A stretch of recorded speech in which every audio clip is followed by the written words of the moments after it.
et comment va la santé?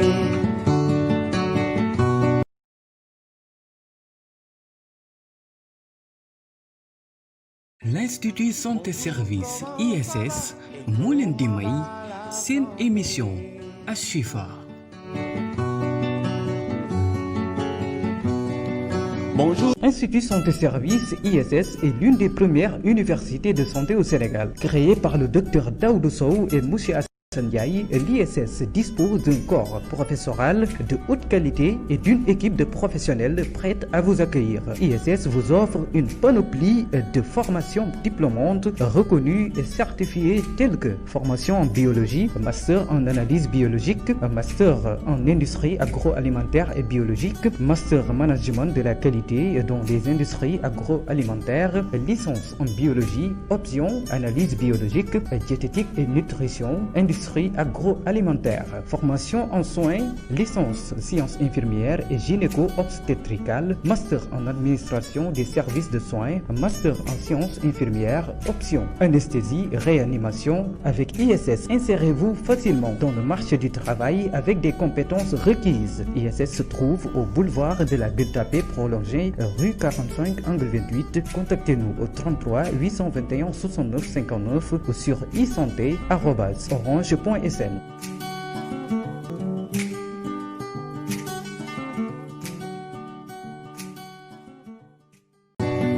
Bonjour, comment ça va et comment va la santé?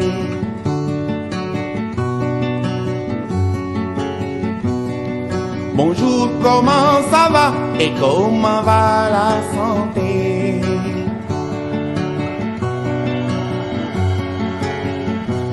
Iway wér gi yaram ne leen wér. Bonjour, comment ça va et comment va la santé? Bonjour, comment ça va et auditeur internaute Asfiyahi radio télévision ma leen Badou ñi ma dellu soit ci dimanche ji di leen ñaanal yàlla jàmm di leen ñaanal yàlla yiw di leen ñaanal yàlla sutura ñëpp yàlla ñu ko yàlla boole defal ci barke yonent bi sallallahu alayhi wa sallam sant yàlla julli ci yonent bi sallallahu alayhi wa sallam fi lañ toogoon dimanche bi passé ñu ñaan yàlla fekki dimanche bi yàlla may ñu ko kon nag ñuy wax alhamdulilah rabbil alamin di nuyu suñu papa suñu xalifa suñu di ko ziara Serigne Babacar Sy Mansour à travers lui may ziara yi bépp chef religieux bu nekk ci Sénégal. La pratique du sport apporte beaucoup de bonheur, mais surtout la préservation de la santé et le fait de garder sa ligne. Tàggat yaram dina joxe xol bu naat dinañu aar ci suñu wér-gi-yaram ñu mucc ci suñu wér-gi-yaram ci yenn xeetu jàngoro yi. Pour pratiquer du sport, vous pouvez le faire chez vous, dans un parc, à la plage ou dans une salle de sport. Moom tàggat yaram moomule mënees na koo def ci suñu kër mënees na koo def à la plage ci tefes gi mënees na koo def ci parc yi nga xam ne ni ñu ngi koy gis ci gox-goxaan yi tout comme mënees na koo def ci li ñuy wax salle de sport ñu tuddee ko fitness. Mais il est nécessaire de savoir que pratiquer du sport en salle a beaucoup plus d'avantages par rapport à la pratique à la maison, mais il y a également ses inconvénients. ñàkk def sport rek mooy li gënul. waaye baax nañu tàggat yaram ci salle ñu xam ne tàggat yaram ci salle dafa gën a def ko feneen fu dul foofu ndax li ngay def lu ne baax na bi nga koy def nga am ku la ca dimbali ku la ca tane jiitu la ci di la ci tàggat. Toutefois il est recommandé ak bépp xeetu sport booy mënti def balaa nga ciy sóobu nga consulter docteur ndax xam sa yaram fu mu toll. xam say capacité xam sport bi sa yaram mën a nangu te du la yóbbu te du la jox ay loraange lu ñuy wax visite médicale tey nag seen émission Ashifa bëgg ànd ak yéen pour gindiku ci ban xeetu sport pour suñu wér-gu-yaram ci la ñu dalale tey nag dimanche 17 janvier 2021 ci thème bi ñu tuddee quel sport pour notre santé ñu dalal ci docteur Adja Marietou Diop cardiologue médecin du sport fédération sénégalaise de football spécialisé en réadaptation cardiaque docteur maa ngi lay nuyu di la ziara. ñu ngi delloo ziar di la sant di la gërëm ci dalal bi nga ñu dalal fii Ashifa TV. kontaan nañ ci recevoir la à nouveau. jërëjëf ñun ñoo gën yow nag moom dafa mel ni da nga bokk léegi ci équipe bu Asfifa ci équipe bu Asfiya yi. waaw loolu yàlla moo ko def. ndaxte ànd bi rafet na. te njëriñ rek la ñuy gis ci émission bi. jërëjëf encore bari na lu ñu lay consulter ci journal yeeg yooyu def la invité de la rédaction yàlla na yàlla fay la yiw. amiin ñu bokk ko jërëjëf. ki ci des ñu koy wax docteur ñu koy wax monsieur Moussa Diatta moniteur sportif entraîneur ASC Jaraaf de Dakar Moussa maa ngi lay ziar. maa ngi lay delloo ziar di profiter aussi occasion bi di nuyu suñu xalif bi. di ko ñaanal wér. di ko ñaanal gudd fan. di profiter encore pour préciser entraîneur adjoint là si biir Jaraaf de Dakar. Professeur éducation physique de formation. Et en même temps préparateur physique. Donc maa ngi leen di jaajëfal di nuyu waa télévision bi téléspectateurs yi ak ñëpp ñu ñuy seetaan di leen ñaanal émission jàmm. kontaan naa ci recevoir leen balaa ñuy dugg ci waxtaan wi dafa am benn vidéo boo xam ne nii jële woon naa leen ko Saly ñu dem seetaan ko te ñëwaat ci plateau bi.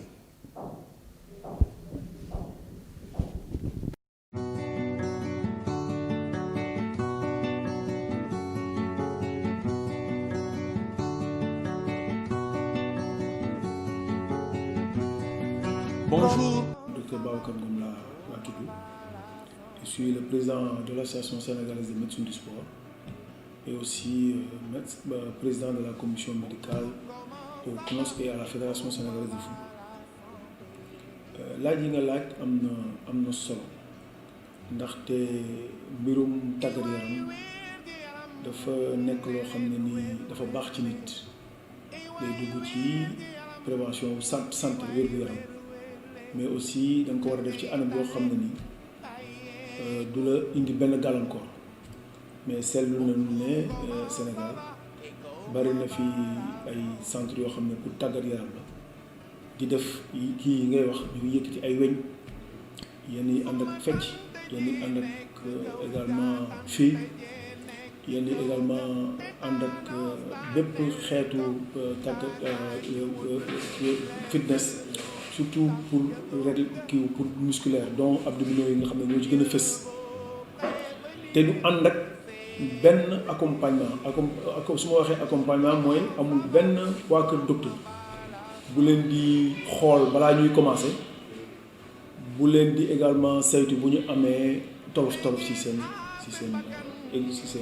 pratique loolu moo tax ñu xalaat ne Sénégal laaj na ñu am benn centre boo xam ne comme ni ñu ko tuddee nii centre Léopold Sédar Senghor boo xam ne nii balaa ngay commencer sax dañuy saytu sa yaram ba pare nag conseiller la benn xeetu fitness bi nga war a def bi nga xam ne moo méngoo ak yow sa yaram mooy sa âge sa donc at yi nga am méngoo ndax góor nga walla jigéen méngoo tamit ndax am nga yaram amoo yaram méngoo tamit ndax yow amateur nga professionnel nga wala sportif occasionnel loolu moo tax ñu teg centre bi nga xam ne waa kër docteur gën a la mën a topp ci mbir moomu ba sax gën a la mën a sax jox lekk goo xam ne nii lekk sportif la ñuy wax nga boo entraîné tamit bu fekkee ne sa yaram dafa bari da nga am yaram ngay entraîné te boo paree entraînement aussi da ngay dem lekk loo xam ne nii ñun conseil ñu la ko dañ fi am diététicien boo xam ne dina la defal menu am ñoo xam ne ni également dinañ ko togg ba defar la ko ci anam yoo xam ne ni du mucc ayib boo xam ne boo paree sa entraînement à chaque fois boo paree sa entraînement mën nga dem ñibbi sa kër yóbbaale sa lekk bu la neexee sax aussi am nañ fi restaurant nga toog lekk ko fii dooru avant nga dem sa kër. visite médicale ba moom dafa nekk loo xam ne nii dañ ko homologué paramétré ko ci monde bi yëpp visite médicale dafa war a commencer par laaj la mooy interrogatoire laaj la yow yaay kan ñaata at nga am ñaata doom nga am et cetera ak âge yi nga am ak yooyu bu loolu weesoo ñu jël ñu natt la ci taxawaay natt la ci sa poids ak sa taxawaay aussi bu ñu ko nattee am na lu ciy génne comme dérivé mooy IMC indice de masse corporelle xool taux de graisse bi nga am yow si biir yaram ndax méngoo na ak yow kii bi nga bëgg a def dafa xeetu tàggat yaram donc bi nga bëgg a def bu loolu weesoo am nañ fi aussi ay yenn nattukaay yoo xam ne nii dinañ la mun a bien sûr boo température bi poids bi taille bi mais également sa tension parce que aussi boo amee képp ku xam am tension bu normal warul bokk ak koo xam ne ni tension bu normal comme ku mel ni ku am hypertension artérielle par exemple également bu ñu paree ci loolu nag ñu lay door a seet ñu lay seetee dañuy xool appareil bu nekk dinañ ko xool surtout nag xol bi xool sa xol ndax méngoo na ak def tàggat yaram bu fekkee ne méngoo na alhamdulilah ñu wax la jox la conseil yi nga war a def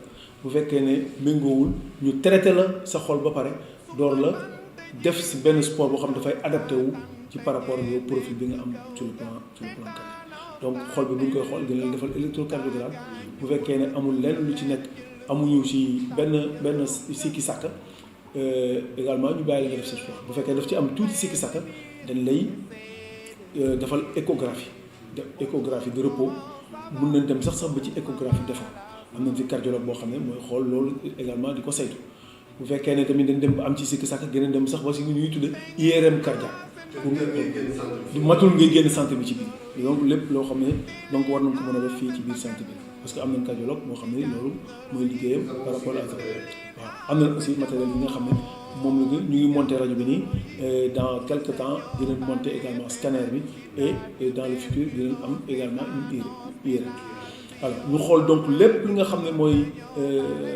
sa cër yëpp ñu xool ko donc bi ma wax léegi mooy xol bi moo ci ëpp solo bu loolu bu jeexee nag après ñu ne la yow apte nga pour def sport apte nga pour def sport bii mais pas sport bii boo door la boole nag ak entraîneur yi ne kii lii mooy profil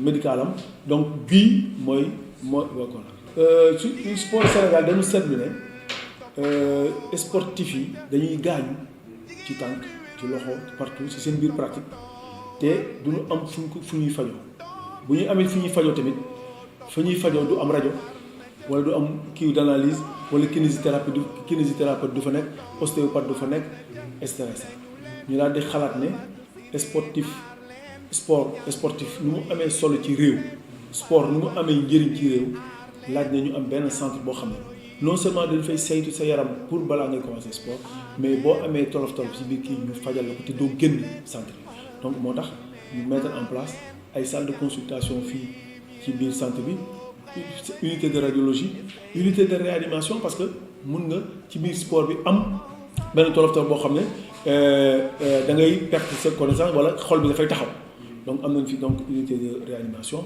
am fi également bépp xeetu sport boobu nga def muy natation muy vélo muy trampoline muy tapis roulant muy raam loolu yëpp am na fi boo gaañoo tamit ay na fi ay également ay kinésithérapeute aussi dañ leen jox jumtukaay kinésithérapeute ñoom dinañ mën a liggéey seen loxo lu bari mais li ci ëpp également ay machines la ñuy liggéey machines yooyu am nañ ko fi également am nañ fi machine bu ñuy tudd PRP du ñuy tudd nag donc placement riche en plaquettes boo xam ne nii nit ku am déchirure musculaire mun nañu wàññi diir bi nga xam ne da nga koy topp am nañ fi également ay ultrasons yoo xam ne nii pour bët la yi pour kanam yeneen pour lépp corps kii bi yëpp am nañ fi également source infrarouge boo xam ne nii également ci biir paj mi lépp dañ koy jox kinésithérapie ñu koy utiliser am na fi sax machine boo xam ne nii bu fekkee ne da nga am graisse bu bari mun na ko lakkal ba nga wàññeeku yooyu yëpp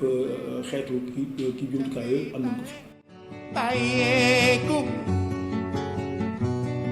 Bonjour, comment ça va et comment va la santé?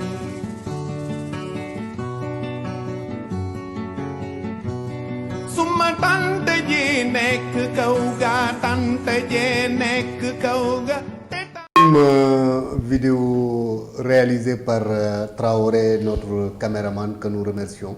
Vous venez de voir Dr Babacar Ngom, qui fut médecin du Jaraaf lui aussi, membre de la Fédération sénégalaise de football.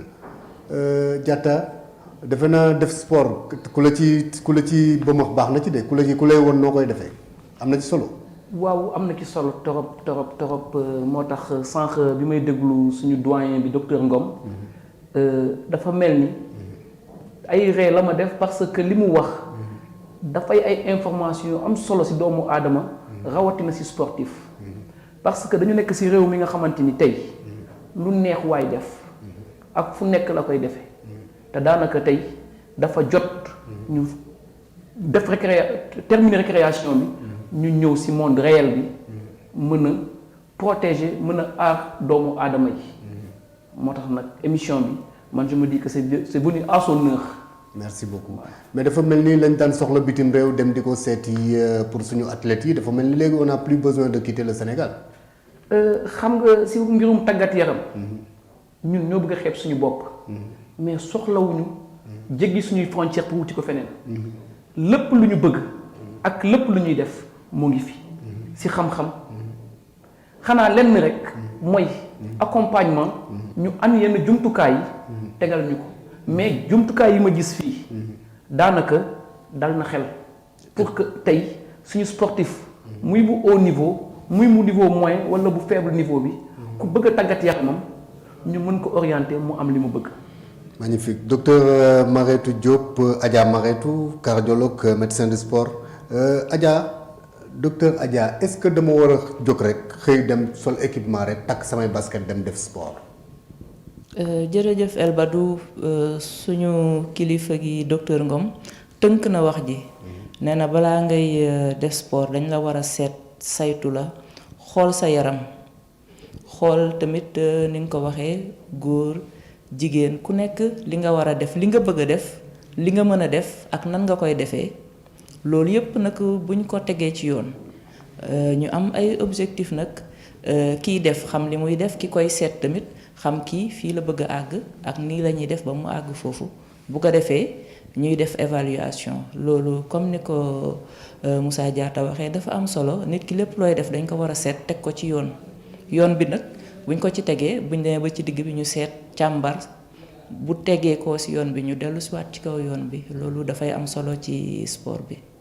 magnifique monsieur Diatta ci ASC Jaraaf bi nga nekk ban taxawaay ngeen am par rapport ak joueurs yu bees yi nga xam ne nii ñoom ñooy ñëw.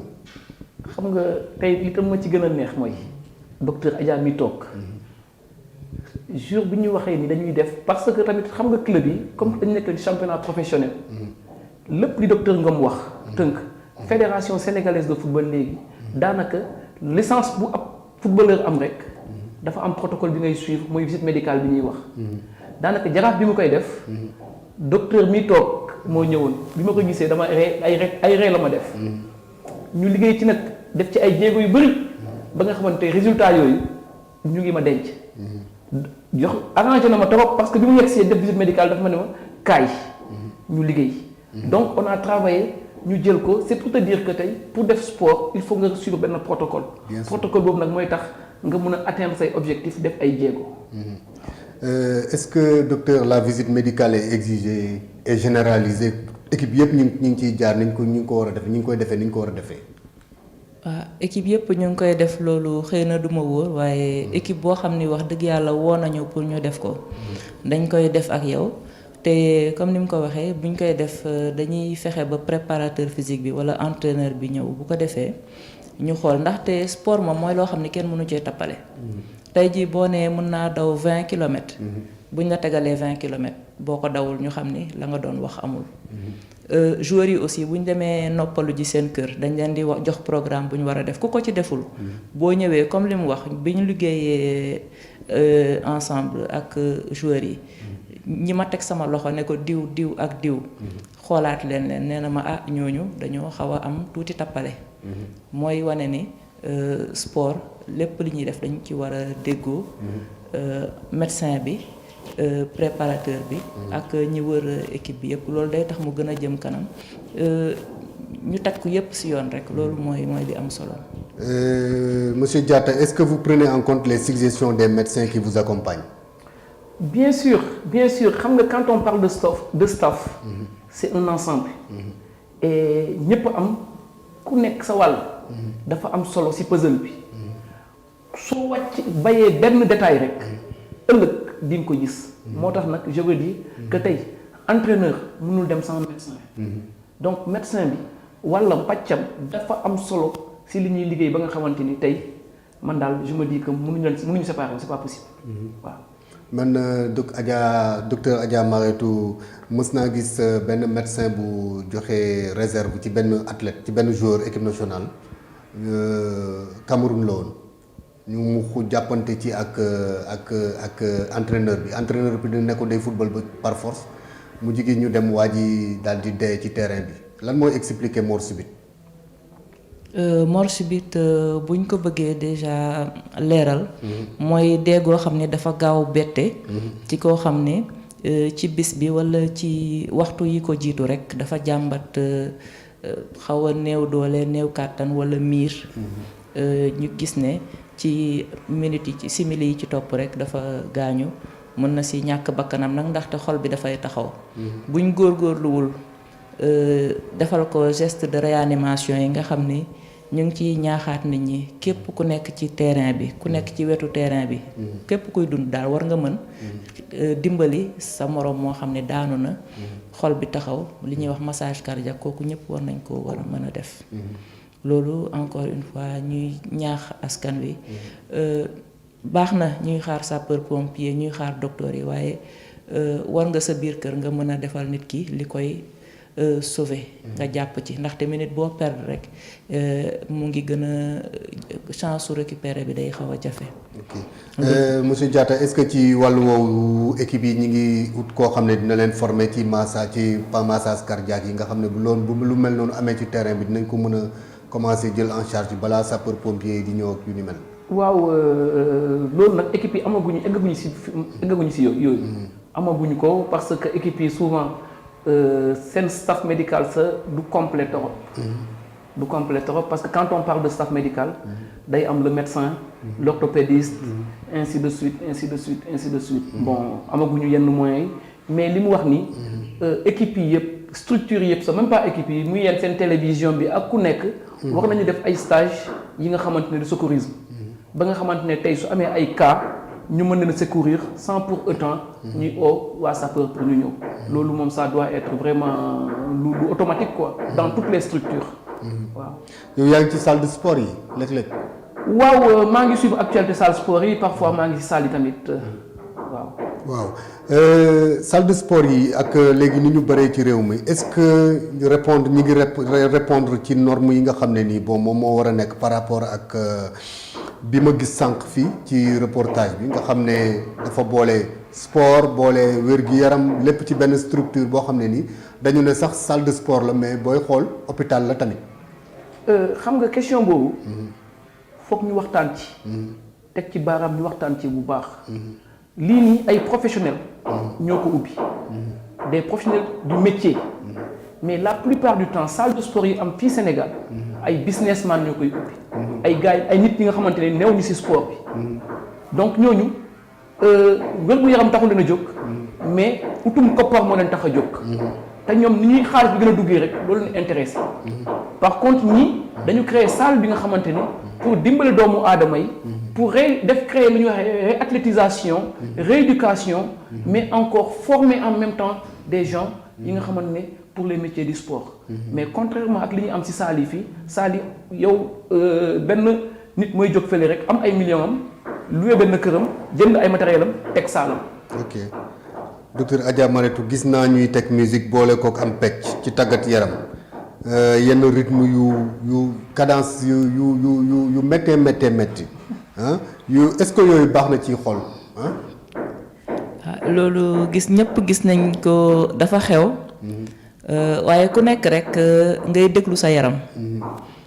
musique bi bu mu neex walla bu mu xumb ba nga yaakaar ne yow loolu mën nga ko da ngay def li nga xam ne boo ko defee yaram bi moom de toutes les façons bu am na foo xam ne fa tollee dina yuuxu bi mooy dina métti walla xol bi nga gis mu commencé taxaw léegi nag comme niñ ko waxee def activité ci salle de sport da ngay nekk ci groupe doo bëgg a des ginnaaw waaye tamit jar na ngay def ndànk-ndànk mooy comme li muy wax ay programme ñoom ay programme la ñuy tegal nit ñi ku nekk fi nga toll nga ànd ak groupe boobu su ma juumul aussi salle de sport yi war nañ def ay groupe yoo xam ni am na ñoo xam ni musique bi xëy na am na fu muy toll ñoom dootuñ ci topp ñooñu daneen nañuy am kii pour def ko ñu bàyyi xel ci lenn tamit képp kuy def sport yii ñetti étape waroo koy benn waru ci manqué day mel ni rek boo génnee sa yére pour sol ko da nga koy fëgg ba pare fëgg bi mooy nga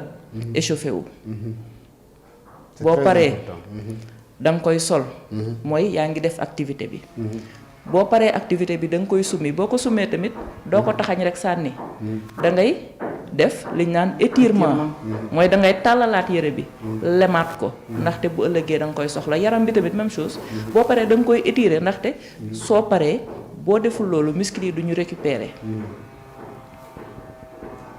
ñetti étapes yooyu ñu ci vraiment ñu ciy bàyyi xel ba nga xam ni suñu yaram fuñ ko laajee rek mu wuyuñu ñu mën a def li ñuy def ba pare ñu mën a nelaw bu baax parce que yenn saa yi nit ñi dañ ñuy interpeller nañu docteur est-ce que mun naa def sport bu ngoonee mun nga def sport bi ñetti étapes yooyu boo ko defee da ngay mun nelaw bu baax waaye bu dee yow da nga sol yére bi rek summi ko rek sànni ko noonu doo nelaw bu baax ndaxte su ma waxoo ba tàng bu ma ñëwee bu ma sangoo rek daal dinaa lekk te du nelaw waaye nag da nga war a étirer wu da nga war a tàllalaat cër yi mel ni lu ko paase waat bu ko defee di nga mun nelaw bu baax li ñuy wax mooy xam nga mënoo jóge ci xuloo rek tëdd nelaw donc mënoo jóge ci activité rek tëdd nelaw dafa laaj nga defaraat sa yaram tàllalaat ko étirer wu ba yaram bi récupérer nga mun nelaw bu baax loolu mooy am solo ci sportif. ok coach bëri na lu bëri na yow mi nekk ci équipe de foot bëri na lu ñu lay jàmbat traumatisme cheville wala genou ndax tëb yi ma gis ñu koy tëb ci salle de gym yi tëb calli mënuma yaakaar ni nañ ci jógee tous les jours avec vraiment ah. xam nga fa laa bëgg a delluwaat suuf si mooy sama naataango Adja li mu jógee wax léegi. xam nga entraînement. dafay li nga xamante ni. dañ ko war a organiser. donc entraînement définition bi suñ koy jël. c'est un dérangement. une adaptation et un gain. bien sûr. lan lañ tuddee dérangement. mooy daanaka da ngay yëngal sa yaram ba nga xamante ne di nga ko stimuler. mu am li ngay yëg yooyu sax yëg. soo kiiwee nga adapté wu si loolu. ngay am bénéfice. léegi nag loolu dafa am ay parties yi nga xamante ni tey. nit dina ñëw ne la dama bëgg a def sport. mais balaa nga koy defloo sport. yow mi ko war a jël. wax nga ko laaj teg benn protocole laaj ko ay information ne ko yow lan moo tax nga bëgg a def sport. daanaka am na ñi nga xamante ne ñu jaar si Adja. si médecin bi. mu ne leen yéen da ngeen war a def sport ne ko andil ma kayit boobu ma xool. parce que Adja da koo saytu ba pare. mu xool kayit bi jox ko su ñëwee ma xool ne kii lii la ko médecin bi recommandé. parce que su boobaa protocole boobu dinaa si gis ay atam. dinaa si gis poids am dinaa si gis taayam. léegi par rapport ak IMC bi. dinaa xam man li ma war a commencer. léegi loolu nag partie boobu nu mu am programme. soo amee programme am na souvent séance balaa nga koy commencer dafa am lu ñuy wooyee la prise en main. yenn sa journaliste ngeen koy def. avant ngeen di commencer ni réunion. soo paree sa prise en main nga def lu ñuy wooyee la mise en train mooy échauffement bi Adja di wax léegi. léegi si mise en train boobu nit yaram dafa doy waar. doy na waar bi nga xamante ni comme machine la. soo ci jëlee machine bi soo ko taaloon tey rek bu ko pousse du dem. léegi si loolu dafa am lu ñuy wooyee un dérouillement articulaire. di la ndànk-ndànk. ndànk-ndànk. nga def un travail de proprioception. après nga def une activation cardiovasculaire. nga mën a dugg dans le corps de la séance. mooy entraînement bi. nga entraîné wu calmement. soo paree. nga def lu ñuy woy étirement. après un retour au calme. ba nga xamante ne da ngay delloo yaram ji à son état basal à son état de départ. léegi pour dellu si tout sa question bi nga ma posé. mooy tëb yi ngay wax. xam nga entraînement. kenn du ko improviser. entraînement kenn du ko forcer. tey yow li nga mën a def. dafay ute ak Adja li muy def. ute ak keneen. léegi lan mooy. nga jël groupe. yow xamoo kan mooy troisième âge. xamoo kan mooy jeune. xamoo kan mooy xale. nga ne leen taxaw leen yéen ñëpp. boole leen ñoom ñëpp ci benn séance. tëb leen dal leen. gis nga xam nga li ñuy wax dañuy créer ay victimes.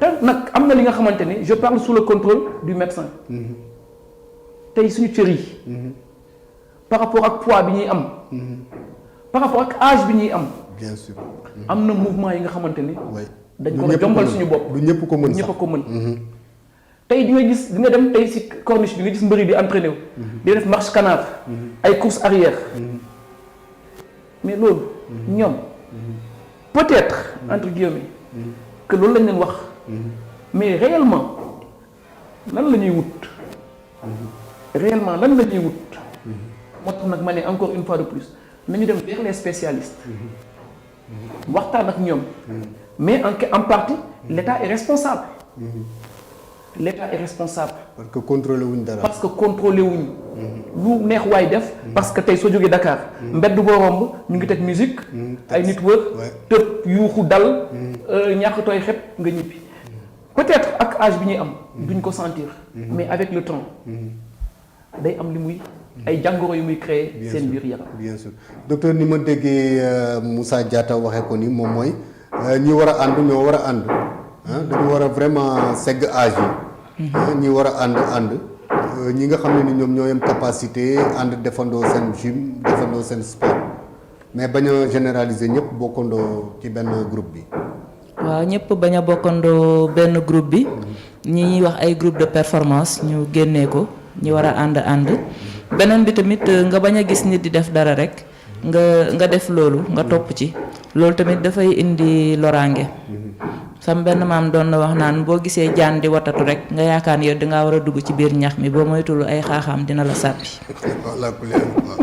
la ca jig jaan du la ca jig ndaxte da ngay gis tamit comme ni muy waxee noonu loolu il faut ñu wax si parce que ñi yanu lu diis boo seetloo ñi xam dëgg nañu yanu lu diis tey jii su ma àndoon ak moom ma yanu loolu diis daf naan ma jegeel suuf si ma jege suuf si ma soog a yanu lu diis di yëkkati ko damay sukk ànd ak moom jóg waaye su ma ko bëggee jàppee ci suuf rek xëcc ko rek loolu mooy indi méttitu ndigg bu ko defee benn yoon laa koy def daal di daw saal ba dootuma fa ñëw wala ma daw fi ñu koy defee wala ma mujjee hôpital loolu tamit ay jafe-jafe la yoo xam ni war nañ ci bàyyi xel tàggat yaram baax na torop waaye nañ ko def ci ni mu waree. man gis naa ci sax koo xam ne ni nerf sciatique la amoon mu ñëw inscrire rek defe naa 2 jours la fa am mais affaire yi indil ko des dommages corporels yoo xam ne ni kenn xamul nu mu toll waaw. gis naa tamit gars yi bëgg nañu di yëkkati fer weñ yu diis yooyu ndax baax na ci nit. waaw xam nga li ñuy wax yaram soo ko tegee lu mu attanul rek nga créé ko ay problème xam nga dafa am ay positions yu ñu war a jël pour mën a liggéey te loolu nag ñiy tàggat yaram foog ñu def biomécanique biomécanique boobu moo leen di permettre ñu mën a xam pesanteur yi xam notion de force notion d'orientation notion de poids et ainsi de suite pour ñoom suñuy tàggat ñu mën a am une bonne communication mais malheureusement da ngay dem ci salle tey gis Adja mu yëkkati benn weñ rek man dama koy yëkkati mais weñ dafa am nu ñu koy yëkkatee foog nga suivre un programme cohérent foog nga suivre un programme cohérent moo tax nañu war a delloo si waat suñuy xel ñu xam ni tey suñu yaram ñu ngi koy defloo mais ëllëg lu muy indi jàngoro yi mu ñuy teg moo tax tey soo demoon teel docteur tey li nga fay fekk si ay malade li nga fay fekk si ñu am jàngoro yenn jàngoro yi nerf sciatique bi ngay wax noonu mais ay tassement lay am au niveau des vertèbres tassement yooyu ñun am na xeetu abdominaux yi nga xamante ni ñun entraîneurs yi waruñu ko defloo ki am nerf sciatique am na position yi nga xamante ni soo koy entraîner waru ko jël souvent moo tax ñuy def leen defloo li nga xamante ni su ko appelle la danse du ventre en yoga nga tëdd jaaxaan di jéem a creuser di delloo progressivement mais mënoo am sciatique ñu lay defloo yenn abdominaux yi nga xamante ne au niveau des vertèbres da koy gën a stimuler day créer day yokk tassement bi day coincer damay jël benn anecdote benn pas buy romb un jour fekk ñu nekk ci benn bërëb di liggéey mu dëgg ni fii ay entraîneurs ñoo fi nekk mu dox ñëw seet si mu ne ñu ah man de dama bëggoon entraîner ko mare mu ne ma non loo tax ngay reetaan ma ne ko mais ak li nga sol ni papa mu ne ma waaw dama ko soxla torop ma ne ko waaye kañ nga bëgg a commencer mu ne ma léegi ma ne ko ñëwal mu ñëw simil say daal mu simi daal la muy yëgal ko si kaw praticable bi ñu dox ba mu sonn ma ne ko da nga sonn mu ne waaw parce que tamit entraînement mën nga bañ a am ay jumtukaay mais y a ce qu'on appelle l'observation directe di xool kanamu nit ki parce que mën nga def pulsation xool ban temps kii nga bëgg a liggéey ban fréquence cardiaque nga bëgg a liggéey 120 140 ainsi de suite ma ne ko da nga sonn mu ne ma ne ko taxawal bi mu taxawee toogal mu toog reposé mu pare ma ne ko jógal mu jóg mu taxaw fi mu taxaw ma jox ko benn bant ñu si ñuy liggéey di liggéey mu pare ñu étiré ko mu ñibbi mais le lendemain paa bi moo ñu jiitu toog di ñu xaar mu ñëw ma ne ko la mu ne ma sama doom lan mooy différence li ma jógee defaral ak li ma daan def ma ne ko lay wax ni mu ne ma dama amoon fi ma demoon di entraîné wu guddi loolu yëpp nelaw dama dem ñu yëkkati loo ma ay weñ di ma tëbloo ma ne ko mu ne ma waaw ma ne ko yow papa à ton âge waroo tëb à ton âge waroo tëb waroo def benn mouvement haut soxla woo ko yow lan nga soxla maintien travail sa xol tuuti ñu renforcer tuuti sa cër yi te suñ koy renforcer soxlaw ñu weñ da ngay toog mën nga toog ci siis sa nga liggéey bien sûr moo tax nag c'est pour juste revenir ne leen floraison yi am ci saal yi jaru ko parce que nit ñi war nañu mën a tàggat seen yaram créer équilibre moo tax ñu naan lan loolu c'est source d'équilibre et de bien-être bien sûr dafa war a créer benn équilibre corporel ak benn bien-être ku ko def nag te retrouver woo loolu bu yeboo nga seeti leneen d'accord docteur pratique sport bari na inconvénient bu weesoog tase coach bu baaxul waaw bëri na inconvénient ñu bëgg tamit fàttali ne xale boo xam ne amul juróom-ñaari at mënul def compétition ndaxte gis nañ ay waajur yoo xam léegi dañuy xaw a yàkkamti daal bëgg xale bi rapidement muy compétir ak yooyu pour xam naa rek ñu koy waajal ci ay mbiru football ak basket mais ndànk-ndànk animation lay nekk au début après nag ñu koy soog a tàggat ndànk-ndànk mën na def ay arts martiaux ak yooyu loolu il fallait que ñu wax ko ndaxte dañ ciy am yenn saa yi ay jafe-jafe léegi nag comme ni mu ko waxee pratique sport bi ci salle yi am na leneen luñ ci nemmeeku mooy ay vitamines yu ñuy gis ñu koy fay jaay wala di ko fa joxe wala di ko diglante foofu tamit loolu faaw ñu wax si ndaxte loolu tamit de yenn saa yi mu indi loraange si yaramu nit ñi ndaxte yenn saa yi vitamines yooyu dina nekk sax du doon ay vitamines sax ay anti-inflammatoire lay nekk bu ko defee nit ki bu dee dafa amee tension bu yéeg day seral sa yaram mais day yéegee sa tension yenn yi ñaare mu nekk ay vitamines yoo xam ne xëy na boo koy jël dafay laaj nga jël ndox mu bari bu dul loolu dangay am li ñu naan ay calcul ay xeer yu ndaw yoo xam ne dafay nekk ci roñon yi bu ko defee nag mu indil la beneen jafe-jafe bu sa roñoo yàqoo ñëpp xam nañ fi nga jëm mooy dialyse loolu moom Sénégal kenn waxatu ci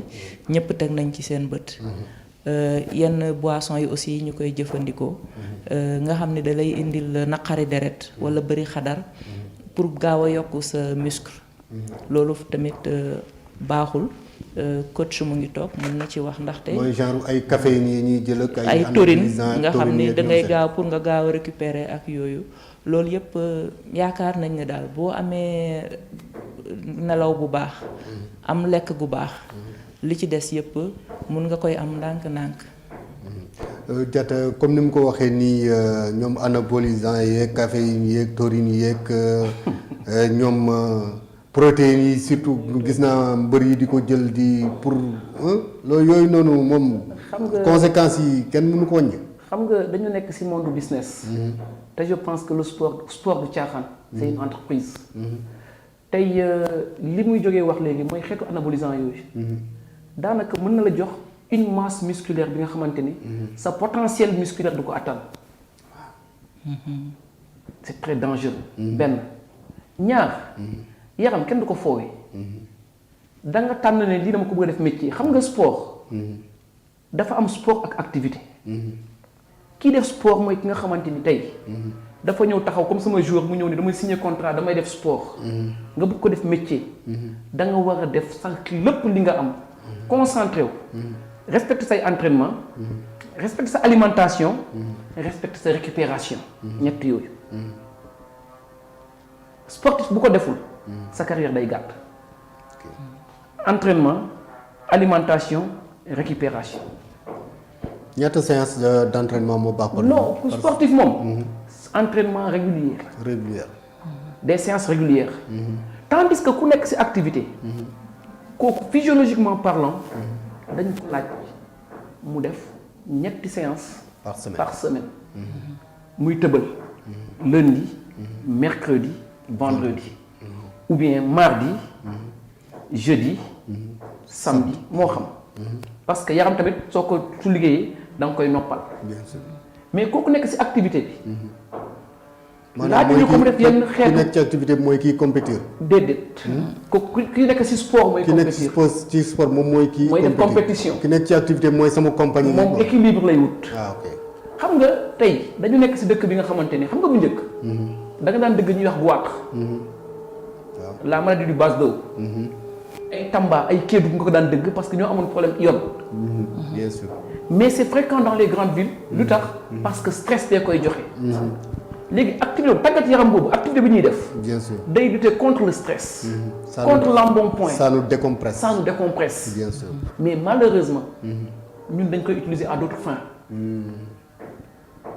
tey mënuma comprendre tey docteur mën dafay dem entraîner au salle lan moo fi jar yëkkati weñ dara lan moo fi jar tëb bay dal gis nga tey su ma doon jël tey ñun tàggatkat yaram yi ñun entraîneurs yi wax nañu delloowaat suñuy xel gëm yàlla dem jàngiwaat ba nga xamante ni daañu mën a njëriñ askan wi comme médecins yi ni ñu koy defee comme ñeneen ak ñeneen ak ñeneen parce que képp ku tuddee boppam entraîneur daanaka c'est un éducateur tey kon war nga mën a tàggat xale bi am 7 ans xale bi am 13 ans ki am 20 ans ak ki am 100 ans séance bi nga toog nii mën nañu def séance ba nga pare ñàkk tey xepp am li nga bëgg te doo bouger doo daw doo tëb doo dal bien sûr mais loolu nag lan moo koy joxe xam nga tubaab dafa ne qui cesse d'apprendre désapprend bien sûr nit soo bëggee ni dama lii mooy sama liggéey il faut ngay nangu di gëstu di ci wuti ay liyaasa pour que ëllëg ñu bañ laa xeet pour que ëllëg ñu bañ a wax ni kii li muy def baaxul wala oui docteur il est important que l'activité sportive soit adaptée à la santé de la personne mais aussi à son âge comme ni nga ko waxee tout à fait et à son état de santé bu dee dafa am ay antécédents comme ay hypertension tension bi di faral di yéeg warul def sport boo xam ni comme ay yanu ay weñ ak yooyu sport d'endurance la war a def comme ay marche ak natation waaye haltérophilie moom du doon loo xam ni war na koy def bu dee nag nit koo xam ni tension bi day faral di wàcc torop warul nekk ci sport boo xam ni day fi wéet moom kese parce que mun na daanu walla kii du am ku ko dimbali loolu yëpp ñu ngi ci moom daal boo ñëwee fi nga war a defee sport dinañ la di nga wax li nga bëgg dinañ la wax li mën a nekk ak nan lañ koy defee loolu moo ci am solo. man nag bari na ay kilifa diine ak ay jàngalekatu alxuraan ñoo xam ne ci daara lañ nekk ñu lay suivre ñoo xam ne dañuy toog rek quoi est-ce que loolu baax na ñooñu lan nga leen di digal ban sport boo leen doon digal ban sport nga leen di wax pour ñu def ko. ñooñu danga may baal tuuti rek ndaxte foog naa ñun ñëpp ki ñuy roy suñu diine mooy sangu-sang yi. Seydina Mohamed sallallahu alayhi wa sallam. te moom daan nay war gawar daan na yëg ci fas. di dañal daan na def tir à l'arc. daan na fay tamit. kon foog naa amul benn kilifa diine wala kilifa aada boo xam ne war na mën a toog rek ne yaramam moom da koy daal di noppal ba du def dara. foog naa loolu rek doy na exemple ku nekk nag war ngaa mën a am looy def bu doon dox walla tamit dox bi aussi Moussa nga may ma dàll yi ñuy doxee nañ ciy def ndànk ak fi ñuy doxee parce que dàll yi war na adapté ak fi ñuy doxee foog naa loolu moom dina ci mën a sànni ay kàddu ndaxte toujours dañuy ñeneen problème ci dàll yi war taxat warul diis warul nekk lu lay gaañ wala nekk genre forme talon yoo xam ne tamit ñoom ñoo ko gën a xam loolu daf siy am solo moo tax kilifa yooyu dañ leen di ñaan rek lu mu gàtt gàtt nañuy dox wala ñuy féey activité bu nekk nag war nañ koo mën a def yaram amul benn sport boo xam ne war na koo mën a rus a def ci li nga xam ni wane nañ ni day am lu baax lu muy def si yaram. Moussa looy digal xam naa ñi nekk Yoff moom dinañ mën a fay waaye xam naa ni ñi nekk Tivaouane ak Touba moom xam naa ni géej gi daf leen a xaw a sori ñooñu loo leen di digal ban sport. xam nga tey maa ngi wax question boobu nañu travail en endurance. Travail endurance mooy lan. mooy travail dans la durée. parce que damay reprendre Adja li ma interpellé par exemple d'abord la tenue. sport. kii def sport dafa nangu investir. mu ngi mel ni tey journaliste bi. journaliste bu amul caméscope. amoo micro. doo liggéey. déedéet. donc tamit sport bi ku koy def. da nga war a nangu. jënd ay dàll yu adapté. jënd tenue de manière générale yu adapté. parce que am na yëre yi nga xamante ne nylon. baaxul pour def sport. am dàll yi nga xamante ne tey yu seen semelle yi dëgër. baaxul pour def sport da lay jox lu ñuy woy périostite. xam nga am na question bi nga posé léegi cheville ak yooyu. dàll yi rek mën nañ la gaañ. bien sûr. nga xool tamit ban espace nga koy defee. si li ngay dox fooy teg sa tànk. donc moo tax loolu yëpp dañ ko war a saytu mais par rapport ak entraînement kilifa yi. je pense que suñu kilifa yi. ñoom ñu njëkk ñi de daan nañu entraîné ñu ngi si tool yi. ñu ngi dox si biir kër gi. di lijjanti comment dirais-je clôture rek yooyu. puisque léegi loolu yëpp amatul. appel bu ma leen di lancer mooy. ku si julli fajar. ba def sa lazim ba pare. mën nga jël sa course. dox. lu sori di wert. mais dox boobu tamit. nit ñi dañ ko commencé sàggane. parce que da ngay gis xale bu ndaw. si corniche bi mu ne la damay leen def marche. xam nga sport tey xol bi dafa am li nga xamante ni tant que yow stimulé woo ko rek. daanaka defoo dara. foog xol bi yëg ko. foog xol bi yëngutut. mais nga jël xale bu am 25 ans 20 ans. mu ne la man maa ngi dem sport lan lay sport mooy dox. loolu nag kooku doxul dafa dem xoolal sonal yaramam. kooku dafa war a jogging quoi. ñëw toog kooku dafa war a jogging. moo tax dafa am ay niveau. moo tax ma ne la nag ku ci nekk avant ngay démarrer foog nga dem wax ak sa entraîneur. mu établir la. un programme pour nga xam lan nga war a def. ak nan nga koy defee. ban sport moo gën ci mag. endurance. dox. mais Elba du mag ñooñu mënuñ leen wax parce que bon am na kilifa yoo xam ne mënuñ tudd seen tur. mais dem nañ ci seen màkkaan fi ñu dëkk dañu gis ne dañoo am salle de sport. bien sûr. am ku leen di entraîner. man gis naa ko ci Mbour koo xam ma duggee këram dama jaaxle parce que dama fekk mu am salle de sport. li ñuy gis fii ci vidéo bi yëpp. yu bëri am na ko biir këram ba ci piscine beeg tapis bi nekk ci biir. donc loolu dafa am solo. ñoom comme yàlla xëy na baaxee na leen ñoom lépp lu ñu def rek nit ñi dañ ciy topp. day baax ñoom ñu nekk suñu ay ambassadeur ñu gis ne kilifa gi bu ngoon jotee am na waxtu woo xam ne bu jotee dafay jóg. dem tàggat yaramam. bien sûr. ñi topp ci ginnaawam yëpp foog naa dañ ciy nekk ñoom it dina dem ba sport dina dem ba comme Chine niñ ko daan defee. waxtu woo xam ne bu jotee ñëppay dem sport. loolu da ciy baax vraiment ñu ngi leen di ñaan daal loolu bu doon mun nañ ko. ñu nekk suñu ay ambassadeur pour que ñëpp di tàggat seen yaram ñëpp am wér-gu-yaram. Badou xam nga xaru weesuwul nga jël sa yaram di lekk te yow doo ko évacuer. xam nga docteur Ngom si antam wax na ko que nañ jël sa poids ak sa taille mais xam nga loi bu gën a yomb mooy la consommation ak la production. li ngay dugal sa yaram ak li ngay produire. ay calories. yow su fekkee da nga bëgg a dugal ay calories. te yow doo lakk calories yooyu. sa yaram loo koy transformé. dama la laaj loo koy transformé. waaw wax dëgg yàlla da nga koy def poubelle. poubelle waay. te yaram bu ñu def poubelle nag. mooy yaa ngi empoisonné sa bopp. bien sûr. boisson yi ñuy naan. ay fermentation de sucre la. te sucre bi su ëppee si yaram bi foie bi nu muy réguler sonnee nu mu koy def. da koy reverser daf doon graisse. mais graisse boobu soo ko lakku. loolu ngay gis ñuy dem. moo tax nag ngir yàlla. damay lancer un appel. nañu dem seeti médecin yi dem kër docteur. ñu defaral ñu un protocole bu baax. suñ ko defaree. ñu ñëw xool naka la ñuy def pour créer l'équilibre entre la consommation et la production.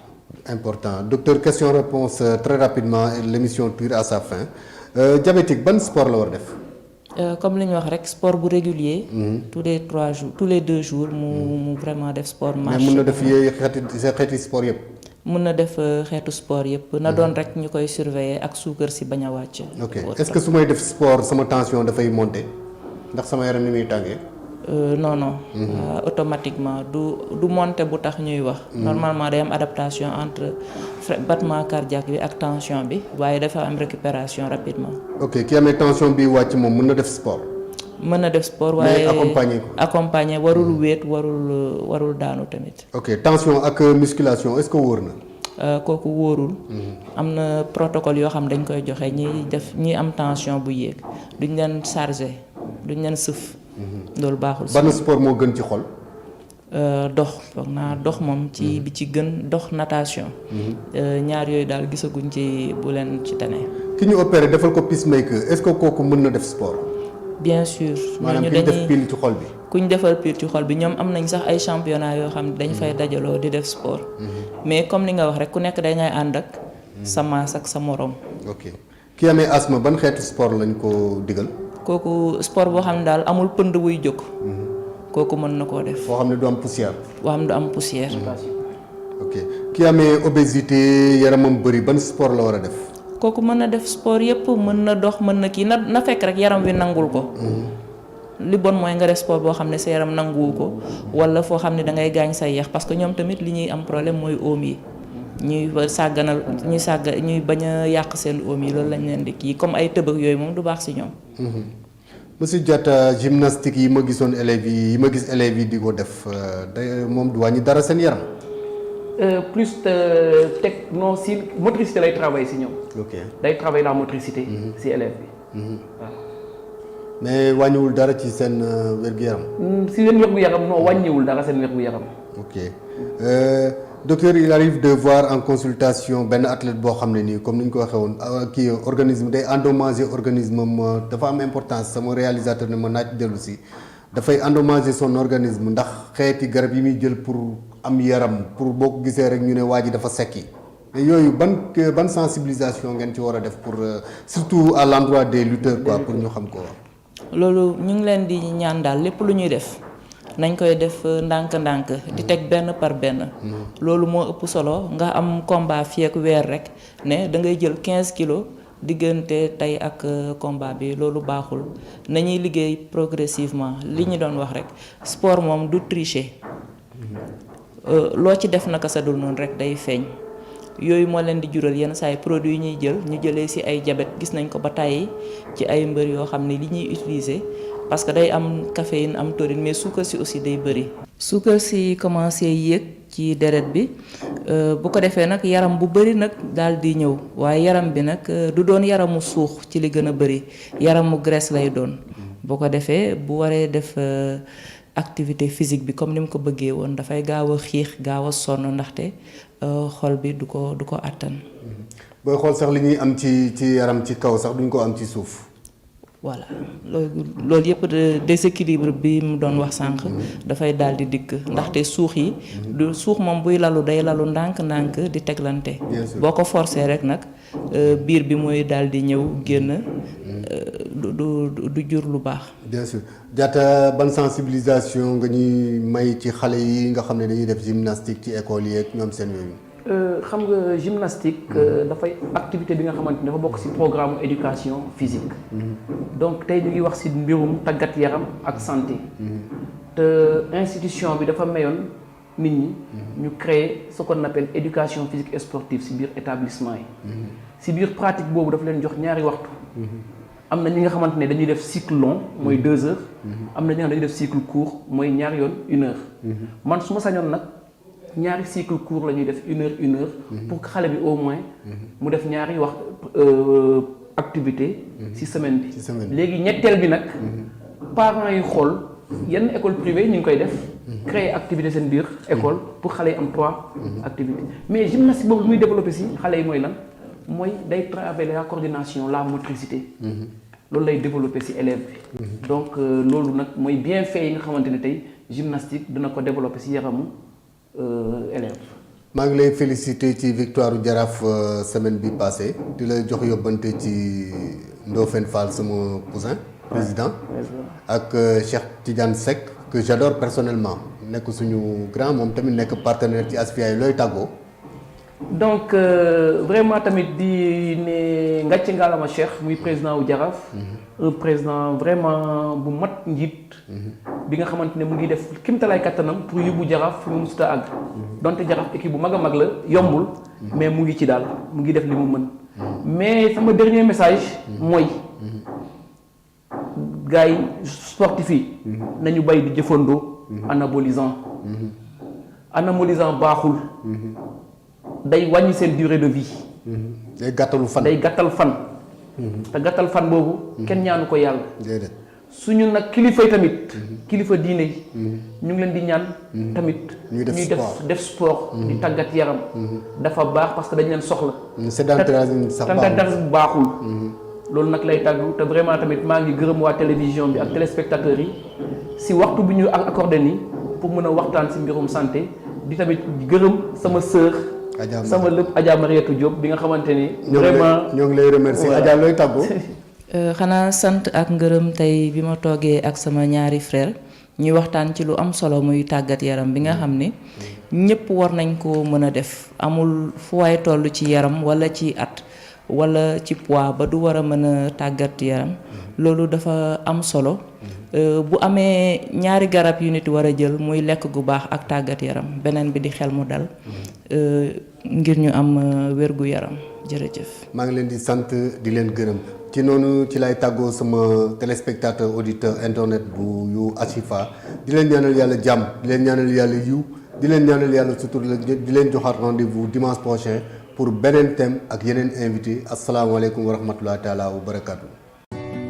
Bonjour, comment ça va et comment va la santé?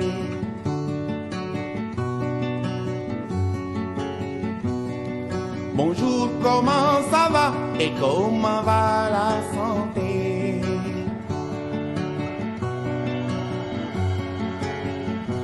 Iwai gi yaram ne leen wele.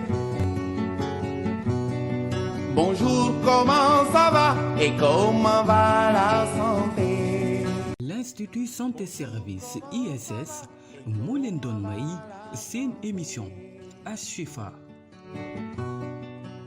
Institut Santé Service ISS est l'une des premières universités de santé au Sénégal. Créée par le docteur Daoudou Sow et Monsieur Assane Ndiaye, l'ISS dispose d'un corps professoral de haute qualité et d'une équipe de professionnels prête à vous accueillir. ISS vous offre une panoplie de formations diplômantes reconnues et certifiées telles que formation en biologie, master en analyse biologique, master en industrie agroalimentaire et biologique, master management de la qualité dans les industries agroalimentaires, licence en biologie, option analyse biologique, diététique et nutrition, industrie agroalimentaire, formation en soins, licence sciences infirmières et gynéco-obstétricales, master en administration des services de soins, master en sciences infirmières, option anesthésie, réanimation. Avec ISS, insérez-vous facilement dans le marché du travail avec des compétences requises. ISS se trouve au boulevard de la Gueule-Tapée prolongée, rue 45 angle 28. Contactez-nous au 33 821 69 59 ou sur isanté@orange.sn.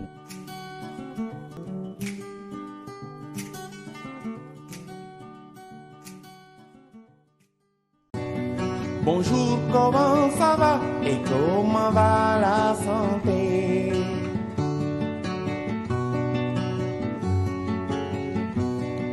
Bonjour, comment ça va et comment va la santé?